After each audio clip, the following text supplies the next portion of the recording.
Yo, so this kind of goes back into the flaws video, which is something that I feel like wasn't really brought up, but it is a perspective that definitely could have been tossed in there. We got a new thread. He says, does Nasu wait too long to reveal information? Do you guys think that Nasu takes too much time to reveal certain things? Now, of course, he's allowed to take his time and perfect his story, but I think back to all the characters that we hear about and we still haven't gained any new information about them for decades. We still haven't seen Crimson Moon after all these years, and that's his real form, of course. We never got a glimpse of his fight with Zelrech. We still don't know much about the rest of the true magics, and we just went over that with the first magic. We never even seen Zelrech perform his own personally. We've literally seen Zeus before we even see Archer Heracles after all the hype around him, and Alcides does not count. I got some words for that. I'm gonna end up in my 40s waiting to see Crimson Moon and Yumina. Probably gonna wait even longer to see Ultro. Sometimes it feels like Nasu is building up a big plot point in the story, and in the next moment 10 years have passed and he's already working on the next new project. By the way, if you haven't already, make sure you guys sign up for the Patreon. You get access to early content and priority on your requests. So before we get off into the responses, I will say that I agree with him overall. There are a lot of things that Type Moon often poses that we'll get answers to, and most of the time it's a fallacy. And that's why so many people are against the writing of things like FGO, because they feel like there are a lot of points that circle back into nowhere. It's a lot of adding things and not completing them. You just add things, you add more things, you add more things. Now don't get me wrong, some things do get addressed. They definitely do. But there's a lot of elements of the Nasu verse that don't really get touched. And this has been a huge discussion before, you know, things like the church, for instance, which is very huge. They kind of leave that for series like Tsukihime, which is fine, right? If Tsukihime was actually getting practical updates. But Tsukihime, from what we've seen, is getting updates every 20 so years. So it becomes a very long-winded, you're supposed to be getting these things, but we're actually kind of just baiting you into staying here, and many people just put up with the rest. It's the same reason why they lead with so many female characters and do all the gender bends, because they know it plays with the mind of the people that can't actually get those females. So they love that self-insert idea of that harem. It keeps them coming back. As far as the Crimson Moon, it has been a very long time since the Crimson Moon has been introduced. That was way back in the OG Tsukihime. Bro, I don't care if he made a Twitter post. All it takes is a Twitter post of somebody sharing some type of original art for that character. Is the least they could have done. It didn't even have to be a whole standalone story about it. Didn't have to be the complete fight, but the complete fight would be nice because it has been a very long time. But just little things like that that add up over time. You know, the same way that we got the materials, and there's a lot to pull from that. Bro, the materials tell a whole different side to the story. And I mean that for every branch of Fate or every branch of Type Moon. The materials literally tell another side of the story. And they're literally just remnants. So you don't have to give us the whole thing for us to be satisfied. You could give us some cliff notes and a picture, and people will at least be like, okay, at least they're giving us something. So I do agree with him wholeheartedly about that. They definitely could have sent somebody out. It didn't have to be Nasu himself, but they could have sent somebody out to address the public and say, hey, here's what's going on from this concept from years ago. We haven't forgot about it yet. Now I will say this is hilarious coming off of the back of the other video where I said Nasu eventually gets back around to his ideas, which he does, but you never know when. I'm a big fan of slow burns, but I don't think anybody's a fan of forever burns, post time skip burns. Will I still be alive to see this burns? Like, you gotta give us something, dog, please. And just using Yumina for an example, and it took another 10 years in a random blip of LB6 to finally get back into it. And that lasted all but about 10 minutes. It took 10 years to get back into this character, and you gave us 10 minutes worth of information. Not even really. It's just the segment itself was 10 minutes with Burl and his mother being a witch and whatnot. That's insane. Now, the Archer thing, I have to disagree with. I don't like this, and I see this a lot. people not giving Alcides his credit. I'm not a fan of that. I feel like they want to root for the idea of Herc not being tainted, so they pretend like Alcides doesn't count. And Alcides is a great character. As a matter of fact, most of the people that say this usually aren't even keeping up with the series, and that's why I find this statement to be real disingenuous. He probably doesn't even keep up with Strange Fate. I highly doubt he's up to the most recent volume, because honestly his character just keeps getting better and better. Is he the original Herc? No, but he is the best and the most pronounced version of Herc that we've gotten so far, and that's way more than what you can say for Nasu. And I stand on that, because if you look at the way that Nasu uses Herc, from what he has shown, he would never get the amount of credit that Alcides is getting. Just think about it. Every time you see Herc show up, all he is just some type of sacrifice. In Fate, he's a sacrifice. In Prisma, he gets ran through by Elia and Miyu. In Okeanos, he's a sacrifice. In LB5 Atlantis, he's a sacrifice. All he ever does is sacrifice himself. As one of the strongest in myth, period, he deserves way more than that. When you have people like Achilles, for example, and I love Achilles, we sit with him throughout the entirety of the chapter. That's giving credit where credit is due. Man, Herc is supposed to be out here running through people and violating whole armies like he was in myth. They don't call cool Irish Herc for nothing. And if we get anything close to resembling that, it's only just hearsay. It's bad to the point where Castoria got his own weapon before him. And that's why it trips me out when people say, oh, well, maybe we'll get a Saber Herc. I guess Nasu's writing a Saber Herc. From what we've been shown, I would be impressed for him to write a Herc that's not gouging himself for everybody else because he has all of these lives. Let's get to that point first before we start talking about Grand. He should be a Grand. He should have Grand potential, yes. But will we ever get there? I don't know, man. It's looking shaky. As far as his Ultro point, agree with him 100%. In my mind, I've kind of already given up on the idea of even seeing Ultro. Like, it's been so long since I've been introduced to that character, and this is Arcawade's sister. This is Archetype's Earth's sister. And then when I remembered that she does exist, I also remembered that she'll never be a thing. So unless the upcoming chapters are gonna be vampire ridden, we're probably looking at the same thing. And she has a very unique background. And that also weaves into the premise of Tsukihime too. All of that. Here's the first comment. Kinda. Frankly, it takes too long because Nasu is more or less winging it. I mean, Mihoyo was supposed to be a set of VNs. Tsukihime supposedly would have had Suki 2 as a VN. Then the Tsukihime remake was delayed due to Nasu writing a bit on FGO. Nasu can be interpreted as having an idea, then started making it, then had a different idea in the middle of the game and whatnot. So he pauses the first one mid-production, finishes the second, and then restarts the first until a new idea pops out again to pause the first idea again. Man, this is spot on. And this isn't a jab, this is just true.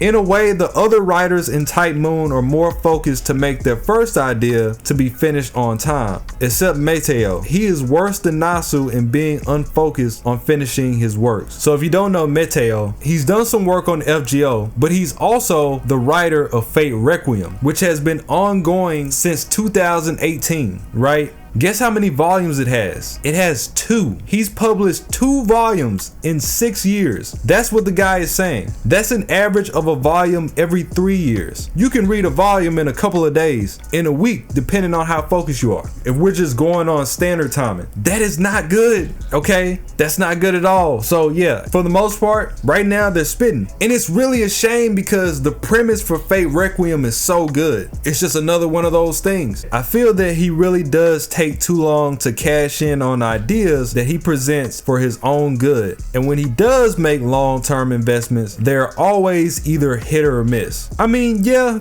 but you can kind of say the same thing about everybody. This is probably because he is always winging things while not taking responsibility and fixing mistakes later on. Clear his throat like his source material. Yeah, I've seen this in a couple of conversations too. People poking jabs at Nasu or just other writers in general for their insecurity about their older works and how they often return to them instead of just moving on like most writers would. In the way, I usually love the works overall so much that that's not necessarily something that I designate my mind to, but you can't help but notice it. I mean, it's very apparent. It's right there in your face. I mean, Nasu is who he is though. That's just the way that he moves. He takes a lot of pride in his work. Here's the thing, and it seems like the perfectionist trap. At times it seems a lot like he didn't think this was gonna work. And it kind of goes back into why he focused so much on pushing the forced relationships, pushing the eroge tactic to get all the horny guys into it and at least get them to take a look at his concepts while they're still here. I feel like he thinks that his older writing was way too much. Remember how I just said in the other video how he took Proto Mash out of Stay Night so it didn't take the shine from the other characters? That's literally the reason. He didn't think people could handle it. When you look at the pros of one of his original series, Kara no Kyokai, which predates both Tsukihime and Fate, it was a very serious work, and because of that it kind of turned people away. When you look at Notes, there were elements of relationships being there, but the premise, it was a very serious work, and I feel like over the years he has kind of trained his mind into thinking most people don't want that, and he's not wrong. He's not wrong. Most people want things that are easily digestible, and they want the answer to be handed straight to them, and most of all they want an answer, period. Right now I'm seeing people still mad about how the Grail War isn't actually about a war and it's about something completely different under wraps. Oh, I thought people were gonna get a wish at the end. You're false advertising. He's realizing that's the common denominator, and I feel like that kind of pushes him away from his older work and kind of relishes in the new things that he's doing, and it's working. He's getting way more press, he's getting way more acknowledgement than he ever would have had he not taken the FGO route. It is unfortunate, but it's true, and he's trying to juggle the sweet spot and getting back into the swing of the way that he used to write, which is very clear from anything that he puts his hand on personally in the stories of FGO. They're completely different, and everybody that actually knows the scenario writers knows that. Man, there's people out here that think Nasu wrote all of FGO. A lot of these dudes don't even know what's going on. So in a way he's right. A lot of people really don't know what's going on. They don't empathize with how many people that he stands over and has to make sure that they're doing the right thing. Bro, I didn't grow up with Marvel, didn't grow up with DC. I got into it as I got older, later on in life. That is a lot to deal with. That is a lot of people to satisfy, and you can't satisfy everybody.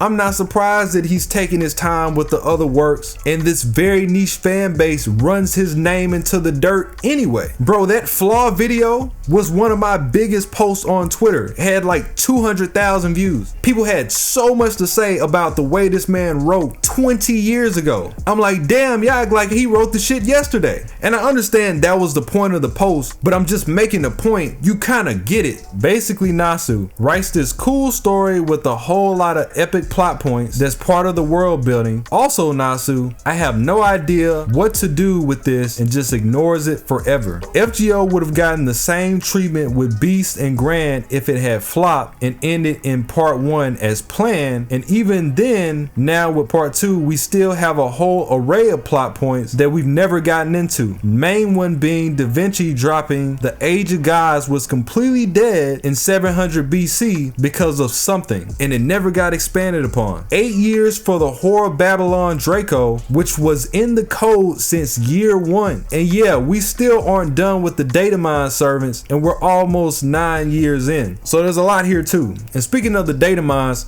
I just went into Perseus. Perseus is in the game. They already had made the character and everything. He's one of many characters that we didn't get to for whatever reason. I don't know if people data mine and they start to shift their ideas so they don't give people what they think they're gonna get, but whatever the case, we never got them, along with a whole list of servants. And if you don't know, data mine is where they pretty much hack into the core of the game and find out servants and plot points that we're not supposed to know. I'm not blaming him for the data mines, but if you're not gonna do anything with these characters, again, you can give us a showcase. Hey, we were planning to do something with this, it fell through. A lot of people will probably be even more mad because they just want to be mad about something anyway, but at least it's not zero. Like every chapter, there's something that's open-ended that never gets addressed. That's almost a guarantee at this point. Every chapter will have multiple points that never get addressed, even some events. It is what it is. Like I said, he's not writing it all, and the Draco thing has been hinted since since I don't know when, way back in Extra. Like, that's extremely old. That is something else that he brought back around. That's one of the reasons that Nero hangs with these servants that she's not supposed to hang with, because she was always supposed to be Draco. She was always supposed to be a whore of Babylon. Something that we covered on the channel, how they threw out the original septum and pretty much gave us like a bunch of scraps pieced together, and that's a lot why that chapter caught so much hate throughout Sakurai's drafts. So we ended up with something entirely different. Like he said, we're going on 9 years, multiple candidates, multiple grand servants, but we've only filled half of the classes in 9 years. So at that rate, it will take another decade for us to get the rest, depending on how they move, unless they plan to jumble it all together at once. Here's another one, sort of, but at the same time, we also don't need to see some of this. The Mihoyo sequels and the Tsukihime remake itself are one thing. Those are incomplete stories, and they have information we need to know to fully get closure. True, Tsukihime is like something we've heard a couple of vague ideas about. Enhance sure sounds sick as hell, but if I never see him in my lifetime, it's not the end of the world. Speak for yourself, buddy. I need Tsukihime too. The Nasuverse has a bunch of concepts. It sort of just throws out for later expansion. It's cool because we then get to see how we foreshadow stuff years in advance, but it's also never enough details that you feel you're on the edge of your seat.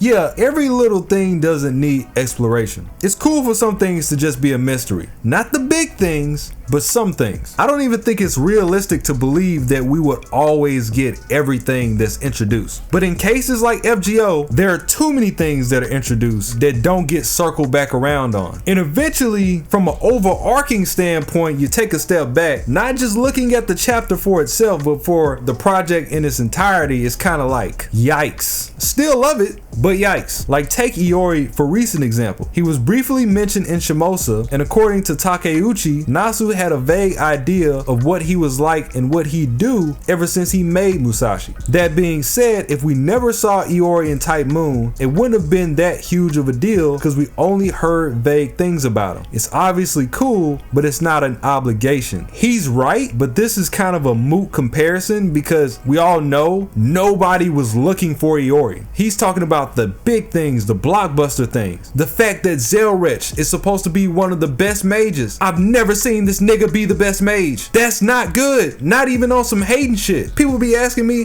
can you make a video on this person? Motherfucker, with what feats? You find me some feats and I'll make the video. All these people feats be hearsay. It's just like the concept of Zelrech all of a sudden being a student of Solomon. It's not that I don't believe that. I'm down all the way. But that came out of fucking nowhere. Literally nowhere at all. It was so hilarious when he did it. And it took so long to do it. It was such little information because they didn't delve into it. They just said it, that it could have been a part of his original design. Just one of those mini tidbits. But as a founder of one of the magics, he's too big of a cornerstone in the verse for his background to be that way, for nothing to be showcased. I wouldn't go as far as calling him a fraud, but it's like, man, what do we do with this? I don't really need Crimson Moon or to see Zelrech in his fight or Archer hurt. Oh yeah, this dude is bugging. I don't know what you thought you was hitting on when you was typing this, but you lost me. It'd be cool, but it's not like I'd be disappointed if I never got to see it. Yeah, you tripping. And see, this is what I mean. If we leave things to come about in the hands of guys like this, we'll never see things that's important. I don't really need to see Crimson Moon, huh? It's really just stuff that's in motion that I hope gets finished. FGO's main story, the Tsukihime remake, the Mihoyo sequel. I don't really need big lore things. They're cool, but otherwise it's okay. It depends on to what extent, but I will say what I do agree with overall from his points, everything doesn't need an answer. It is a huge verse. It is a lot of things to discuss. There's a lot of things to work with. He doesn't have his hand on everything specifically. You gotta take heed to what's really going on in the bigger picture. Most people aren't. Does that excuse him from not answering anything? Absolutely not. But I'd be lying if if I sat here and said, with how big the Type Moon verse has become, it would be an easy thing to do.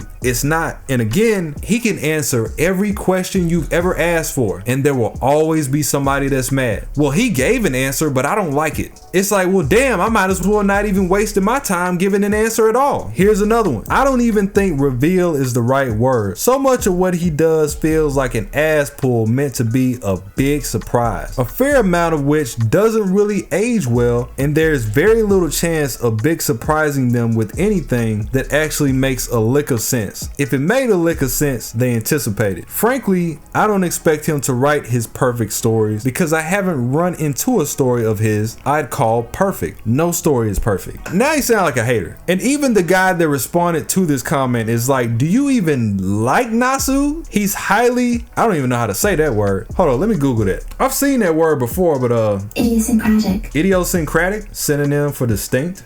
Why don't you just say distinct?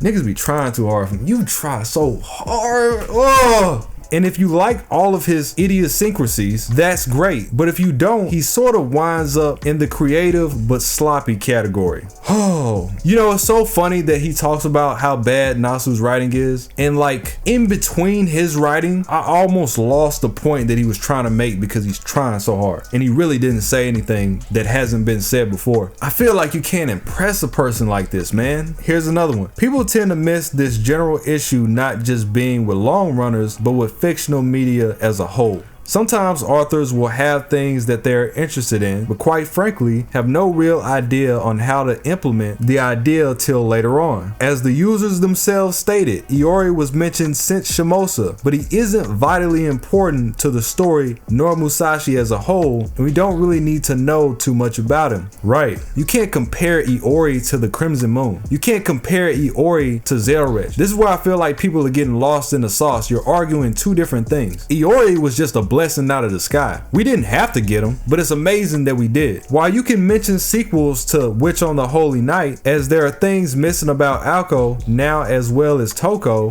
and Shizuki, but it fits the typical issue that maybe Nasu wants to focus on something else because for him and Takeuchi, they have an idea that they want to explore and they have to have it finished right now. And sometimes things don't really need to be explored either. True magics are literal background filler for building up the world, and it's only truly relevant in Aoko's case. Otherwise, it doesn't matter if we don't know what the fourth magic is or what the first magic is. See, I disagree with that. Bro, do you not understand that the true magics between the second and the third magic is literally the breaking point, the mold to what wrapped the Fate Stay Night series up in general? And you think that's a good idea for people to not know what that is? You think that's a good idea for people to not know the full scope of that in its entirety and to just leave that open-ended but also somehow tout it as a great work? That's insane. I will give the benefit that he gave us enough information at the time, but that time has long since passed and we still have little to no information about them since then. Same thing with Aoko. Like I said, most people still don't understand what happened at the end of Mihoyo. They just accepted it for what it was. They don't even know what she did at the end of the story. But if we truly explored what those magics were, then everything would come full circle for both of the series. Just those three magics are what make the endings of two of its heavy hitters. You're not finna sit here and tell me that's not important, or how you could dare compare something like that to the existence of Iori Miyamoto. Like how? That's like saying the root isn't important and it's like a focal point of the story, literally. All in all, what I'll say is I hope they do better with this in the forthcoming years. Everybody is better at what they do now. You got better writers, you got more writers. Nasu himself has upped his pen, Takeuchi has upped his art, but there could be a higher percentage. There could be. There's nothing wrong with people saying that. There could be a higher percentage of things that we flesh out.